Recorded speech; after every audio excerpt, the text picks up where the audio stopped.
أعوذ بالله من الشيطان اللعين الرجيم بسم الله الرحمن الرحيم الحمد لله رب العالمين ولا حول ولا قوة إلا بالله العلي العظيم ثم الصلاة والسلام على سيدة الأنبياء والمرسلين خاتم النبيين ورحمة للعالمين سيدنا ونبينا وشفيع ذنوبنا وحبيب قلوبنا وطبيب نفوسنا مولانا أبي القاسم محمد اللهم صل على محمد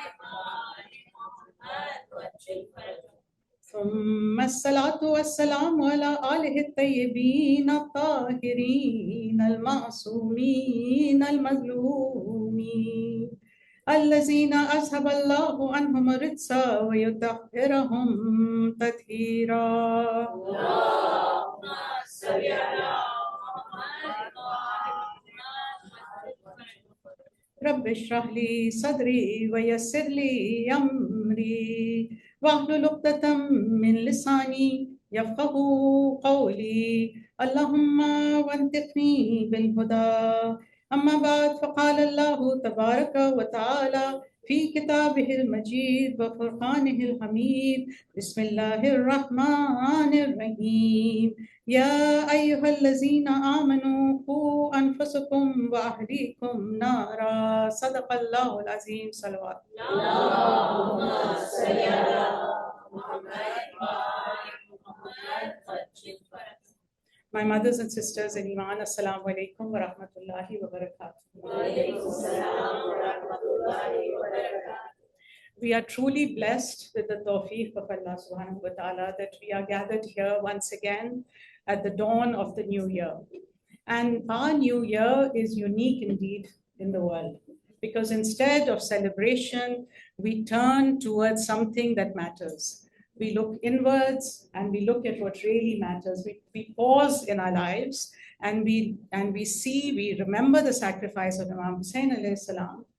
And the barakah of the sacrifice is that even though it was so long ago, it continues to give us. It continues to give us blessings. It continues to give us opportunities. It continues to guide us even after 14 plus centuries. So once again, we are here, and the topic that we have chosen for this season is building strong Muslim families in a changing world. Wisdom from Qur'an and AhlulBayt to navigate modern family life. Now, one of the questions that comes up again and again and again is, why is it so hard? Now, many of us sitting here, we've been to university, we have at least one, if not more degrees, we have professional qualifications, we read, we go on the internet, we take workshops, we listen to lectures, and yet, I don't know about you, but we feel lost. We feel that our most important relationships tend to challenge us the most. I don't know about you. Has anyone experienced that? So, we, at least, I don't know about you, but many of the people I speak to and myself, we are confused. There is so much going on in the world that I feel lost. Who to follow, who to agree with, who to listen to. Should I raise my children this way or that way? Should I do this in my marriage or that? How can I find my way back? And, this morning, again, when I was reflecting on this, I went back to the words of the Prophet Sallallahu Alaihi Wasallam.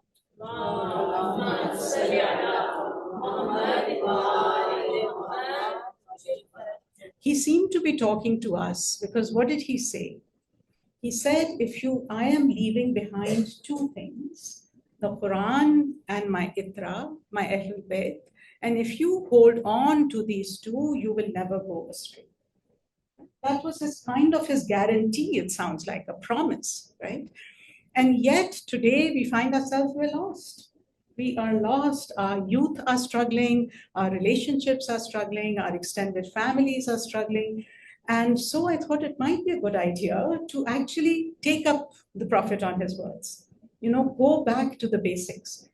Sometimes when I'm struggling with technology or with something, a new platform perhaps, and I try, and this is, by the way, pre-AI. So all my examples are kind of dated already, I understand that. But say pre-AI, if you didn't understand anything, you actually went back to the manual, right? You actually said, okay, I tried it myself, didn't work. Now let's see what the developer of this program has to say, how to navigate it, right? And so we're kind of going back to the developer.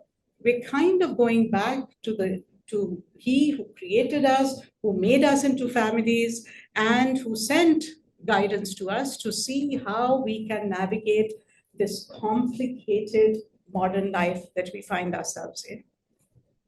So the verse, we always start with a verse to guide us, to kind of inspire us through the series.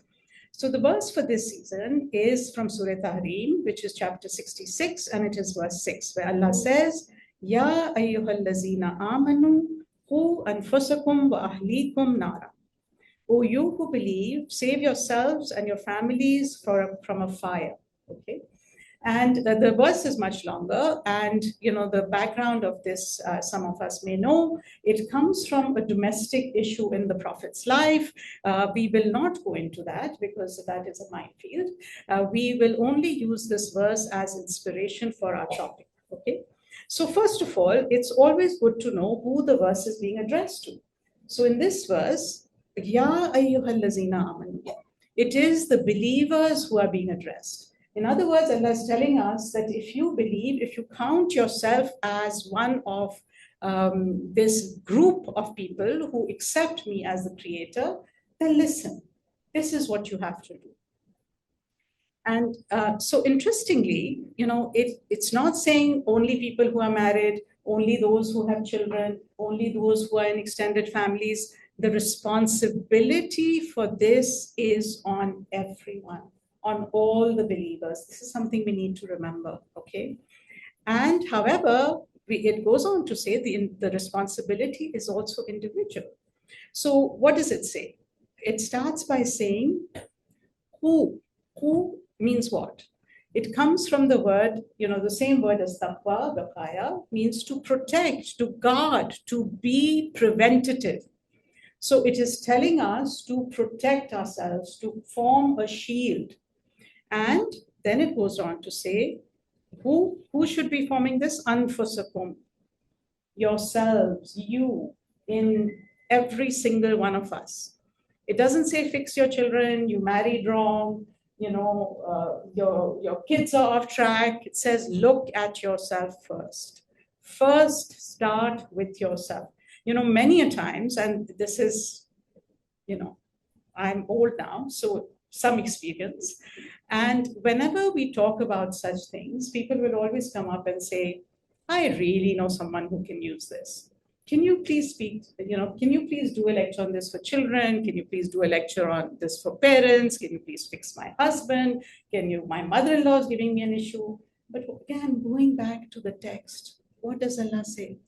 Anfusakum, start with yourself.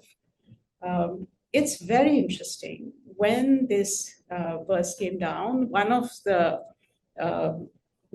companions told the Prophet that I am being asked to protect my families, but I can't even control myself. Sounds like us, right? Please fix them. It's hard enough for me, right? And the Prophet told him, don't worry about it. You do your bit. And if you are able to do your bit, you will be fine, right? You will have succeeded in what Allah is asking you. So something to remember. So, the invitation is, while we are here for these few days together, really anything you hear, apply it to yourself. I definitely, these lectures are actually really hard to prepare. Why? Because I'm looking at myself in the mirror all the time. And you feel like a hypocrite because you say, who am I to tell others when I myself am finding it so hard to follow these things, right? But the thing is that we can only make changes if we begin within. So Allah is telling us, anfusakum wa ahlikum, and your families. In other words, we have a positive duty, responsibility to save our families. Now, why put so much emphasis on this right now? We live in an age where everyone tells us, my business, me, my family, my business. We've kind of killed the village that was helping us raise our children, that was helping us, and in the coming days we will definitely come back to this. But we have a positive duty to try our best to guide our families. Okay, and we will talk about the limits. There are limits, alhamdulillah. We are responsible for some things and we are not responsible for other things. And we will, definitely be talking about that. So then it goes on to say, what are we protecting? And by the way, so in Islam, family, right now in the West, we think of family as nuclear family, right? Husband, wife, children. That is not how Islam views family. Family is a web of love and obligations. It stretches way beyond your immediate household. And again, this is something we will come back to, which is a very important part, which we're kind of losing. We're losing that, right? And it can also be a family even beyond that, family based on faith. We all know, right? We're told that the Muslim Ummah is like a family. So in other words, our obligations extend far beyond ourselves. We start with ourselves and then we radiate out. That has to be the steps, okay? And for example, we know that Salman Farsi, who was not related to the AhlulBayt said, he is amongst us. He is amongst our family. Why? Because that was on the basis of faith. Okay? Now it is asking us to protect ourselves from what? From nar, from the fire, okay? And we know that ultimately it's talking about the fire of Jahannam. When we are no longer in the zone of action, when we have not achieved what we came here to achieve, when we've forgotten our purpose, when we have not only become lost, but we've remained lost. And we haven't taken the door of Tawbah, when all doors are closed to us, okay? However, if we look at this metaphor of a fire, it can actually teach us a lot of things. And, some of the, like when I was reflecting on this verse and when I started thinking about it, there are so many fires around. So let's talk a little bit about what is a fire. First of all, a fire spreads, doesn't it? If not contained, it will spread. And beyond where it started. And in terms of our families, we know this. We know that if something goes wrong in a family, it does not stay there. If there is abuse going on in a family, the impacts of that fire will cross generations.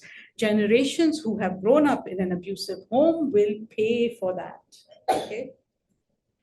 A fire consumes without discrimination. So whether you put your PhD thesis in a fire or if it is sticks, it doesn't care. It's going to consume everything. And similarly, there are so many pulls for our distraction these days, for our attention, that it doesn't matter. So many times people say, oh, yes, what are you doing on the internet? What you're doing on your phone? Oh, I'm only looking at good things. Or I am spending all my time at the mosque. This is an unpopular subject, but hey, here's the thing. It doesn't matter. Whether you are distracted, disengaged from your family, it doesn't matter if you're saving the world. I know, because I remember my husband told me that once. When I was too involved in community work, he said, yeah, go save the world. And that was a big wake-up call. It was a big wake-up call. And I think it is a wake-up call for many of us who think we are doing good by spending all our time and energy on outside. And sometimes I get it, it's a distraction, it's an avoidance. Our families are difficult. They don't appreciate us. When we work outside,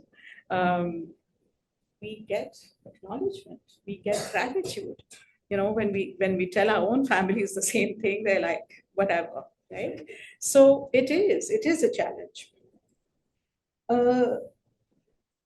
It's also attractive. I don't know about you, but fires are mesmerizing, aren't they? They pull you in. And this is what so much of what calls for our attention these days does. It is all consuming because it is so attractive. And we'll inshallah have a whole lecture on AI actually, so I'll save that. It produces smoke and it obscures our vision. So when and we know a lot of people actually get hurt in fire, not by burning, but because they inhale the smoke, right? And if we again look at this in terms of our families, we have, some of us may have heard the thing about boiled frogs, right? That we have this slow erosion of our value system.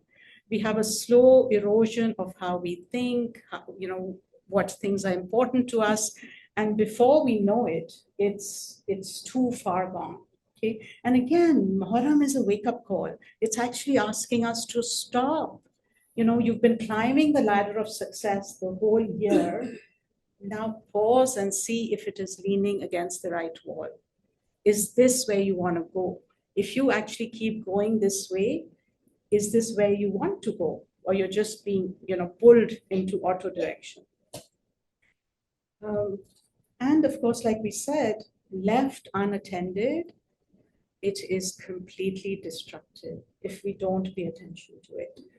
So again, the idea is that Allah is giving us an opportunity to think, to go back to the book and see, sometimes we think that it's only my family that is hard. I am in this unique position. And then I remember we were talking, I think, to some young people, and they were complaining about siblings fighting. And my husband, in a moment of insight and wisdom, told them, hello, Nabi Adam's children wanted to kill each other. Nabi Yaqub's kids actually tried to do that.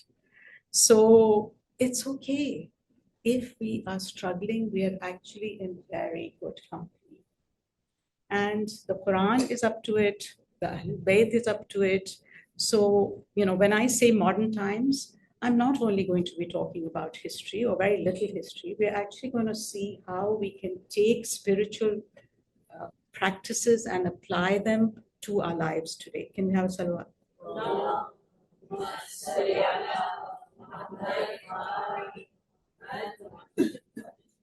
So one of the things that we need to take away from this today is that family is a sacred, divine institution. Why do we even need to say that? Because in modern mainstream sociology, we are told that family is a social construct. What does a social construct mean? It means that there's a bunch of people who decided this is what needs to be done, and they went ahead and they built families, they got married, they had children, and they did all of this, okay? And of course, there's a lot of research, academia written on this. And one of the people, if you're interested in this, is Stephanie Coombs, who wrote a book called Marriage, a History. And what she explains is that marriage over the last 2 centuries has completely changed as an institution. So in the old days, we think that love marriage is such a Western concept, and Islam is only catching up to it, and we should follow them. We don't even say we should, we just do it automatically. In the West, marriage was not about love, attraction at all. If you read history, that was always outside the marriage. Okay, marriage itself was about social alliances, political alliances, economic security, about keeping wealth in the family. There were many reasons to get married. Love, attraction was not one of them. Islam actually came about and put love, mawadda and rahma into marriage. This was a very, very revolutionary concept. The fact that love can exist inside of marriage. Okay. However, we have come a long way from that. Today, marriage, and as an extent, so whenever I'm saying married, it doesn't mean I'm not addressing people who are not married, okay? That's, or who have past marriage or for whatever reason are single, okay? We need to understand what's going on, because marriage is when you form a family, right? That's whether it's your parents, they got married, they had you, whether you got married, you had kids, okay? So what relationships and the family has come to is that now it is based on love. People get married for love.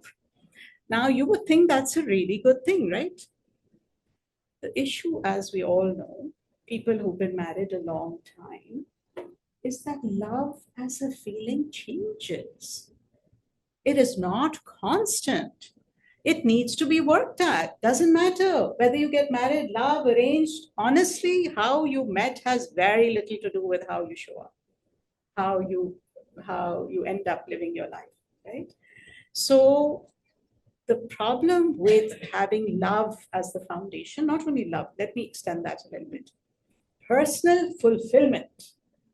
You know what I mean? If you go, and I know most of you say are on TikTok, I get that. I'm an Instagram person. Okay. So when I say Instagram, it means all social media, whatever you go on. Okay. So when I go on Instagram, all I see is you should find a person that, and then you get a list. You get somebody who treats you like a queen, somebody who gets you, somebody who treats you like this, somebody who you don't need to tell what you like. They just know. If they loved you, they would know. These are really destructive ideas. These are really destructive ideas, and they are permeating into our families. A family, love, affection, all of these things are built, they are made day to day. And we will talk a lot more about this, inshallah, tomorrow. But the thing is that, one good thing that has come out of this whole thing is that marriage today is a lot more rewarding. Right? If you are actually finding somebody who you have companionship with, who you are soulmates, who fulfills your emotional needs, obviously it's going to be more fun than being stably miserable, for example. Okay. However, it has also made it a lot more fragile, because people change. We have bad days, bad seasons. A lot can go wrong in life. Okay. So, today we know that most people, a lot of youth, Western ideas certainly, we think families are optional, marriage is optional, children are optional, all of these things are optional, right? Now, Islam does not agree with this. Okay, going back to creation itself. In Surah Nisa, verse 1, Allah says, Ya ayyuhan nas attaqu rabbakum allazi khalaqakum min nafsin wahidatan wa khalaqa minha zawjaha. That be careful of, be mindful of Allah, have taqwa of Allah, who created you, and at the same time, he says, and created its mate.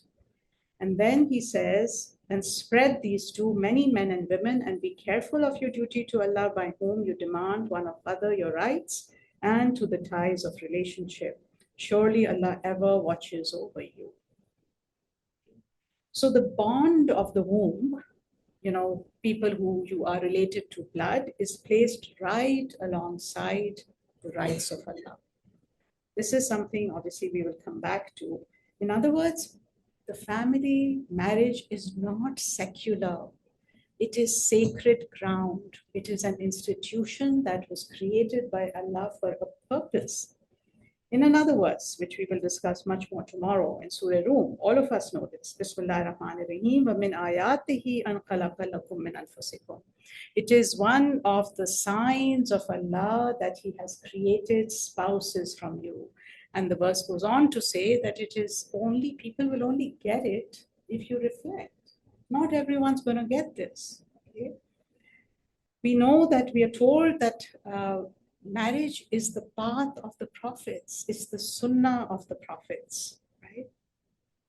So if it is sacred ground, what is the purpose? Allah, we are told again and again that Allah does not create, nor does He do anything without purpose. So just briefly, what are some of the objectives, some of the purposes of family as designed in Islamic spirituality? Firstly, continuation of the primordial covenant. In other words, why were we sent here? We were sent as khalifas on the earth, right?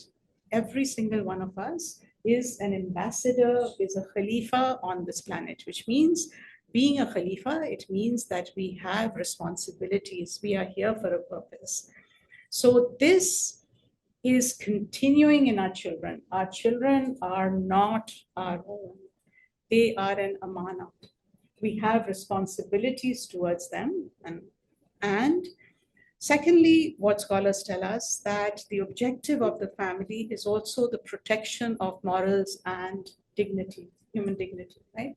So we know, Islam is not shy of the sexual urge. It is not shy of the very powerful instinct that human beings have to bond intimately with one another. It recognizes that this is a very powerful force. And like all powerful forces, it needs boundaries. It needs a container. Because when we take away that container, when we take away that boundaries, then we see what is happening in the world today. The result of wanton promiscuity, it's basically your only reference for doing anything is yourself. Allah has not placed that burden on us to try and figure out everything. He has sent guidance. We are not smarter than God. It is also psychological, emotional, and spiritual companionship. This is what the Islamic marriage does offer us. It does offer us sakina, sukoon, tranquility, which is what, the human search is for what? Peace, right? We all say, when this happens, I'll be at peace. When this happens, I'll be at peace. It is, of course, formation of the next generation, right? Tarbiyah. And we know what does Nabi Ibrahim alayhi salam pray for. He says, Rabbi ja'alni muqim as-salati wa min zurriyati. Oh Allah, make me, again, starting with the self, make me establish, not pray, establish. Aqim as-salat. Make that a central pillar of my existence, make my connection to you continuous, and help me pass that on to my children. Okay? It is social and economic security. This is a very important part of the family. We are told in Islam that if your family members beyond your household are suffering, if they are not financially well off, start with them. Do not go outside looking for charity if your own family members are suffering, right? There's so much research on this right now, that the best hope for children in terms of financial security, in terms of academic success, in terms of how they turn out emotionally, is coming from a two-parent stable home, okay? And very interestingly, people have realized, Western scholarship is realizing that the two-parent family is a lot of times not enough. The village that has been burnt was playing a very, very important role. Grandparents, aunts, uncles, when we were growing up, anyone could tell us off, right? The whole village was looking after us. And we don't do that anymore because we're too scared. We're all minding our own business, and we're told to mind our own business, right? So, what are we trying to say? Basically, that the family is a spiritual project. All of us, we come to majalis, we want to learn, we want to do better, we want to pray more to get closer to Allah. And sometimes we think that families are a distraction, right? That they are coming in the way, that they are stopping us because they do things that upset us and take us away from Allah. what Islam tells us, and maybe we'll continue this tomorrow, is that in Islam, the way Allah wants us to reach Him is through His creatures. We cannot go to Allah directly. We have to practice the skills that we read about. We have to practice. Where do we practice generosity? Where do we practice good akhlaq? We're told, right, that one of the missions of the Prophet was he came to perfect everybody's akhlaq. Now, where are we going to practice that if we don't have opportunities at home? And so some of you may have heard this before. One of like a very simple practice, whenever you get irritated with someone, just reframe it for yourself and call it another growth opportunity. AGO. Okay, another growth opportunity.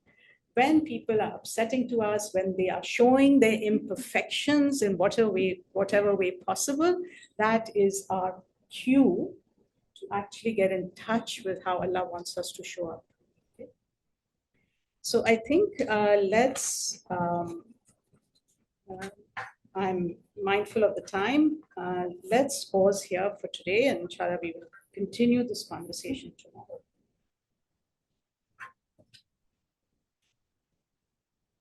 One of the things as we go to Masayib, we need to remember, we look at Karbala in so many ways, right? But we have to remember that Imam showed up with his family. He took everyone that mattered most to him along with him, right? And he was the product of a family.